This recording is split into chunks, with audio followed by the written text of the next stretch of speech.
All right, my name is Heidi Hirsh. I'm an assistant scientist in the coral program across the street at AOML, and I'm excited to share an application of a model I've built to predict what would happen to reef chemistry if we change upstream habitat.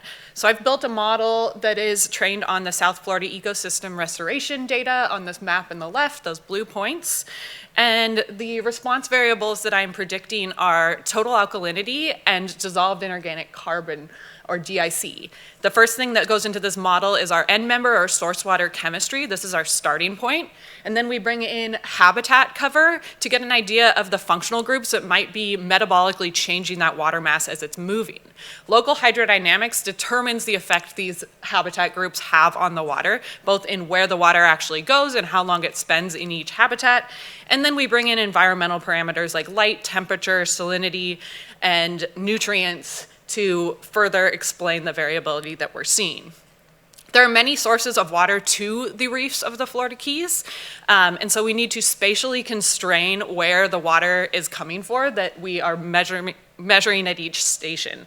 And to do this, we've determined 5-day flow sheds for each station. These are polygons that represent the 5-day historical water mass trajectories before that water was sampled, and you see those animated through time here. This is based on a two-dimensional hydrodynamic hydrodynamic model called SLIM2D in collaboration with my partners in Belgium.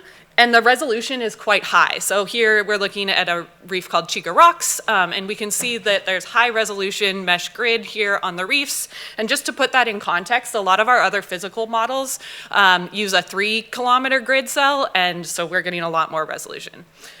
I'm interested in what happens specifically when we add seagrass to these upstream habitats. And here we're looking at the annual response of DIC to the addition of seagrass habitat. I think it's interesting to think about this in the context of ocean acidification. We know that DIC on Florida's coral reefs is rising at a rate of 5.35 micromoles per kilogram per year.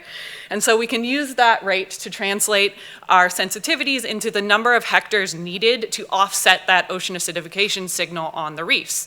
And we see in some cases these are immense, hundreds of hectares, but in others we're looking at management relevant areas. So if we look at a reef off of Isla Morada, this is near Chica Rocks, we see that 4.2 hectares of seagrass would be necessary to match that rate.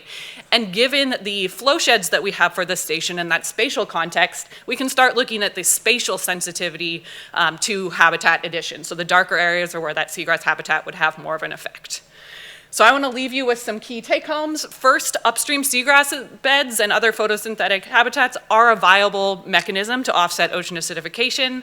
The siting is really important here. And I think it's important to consider these biogeochemical and hydrodynamic contexts when we're thinking about coral restoration. Thank you.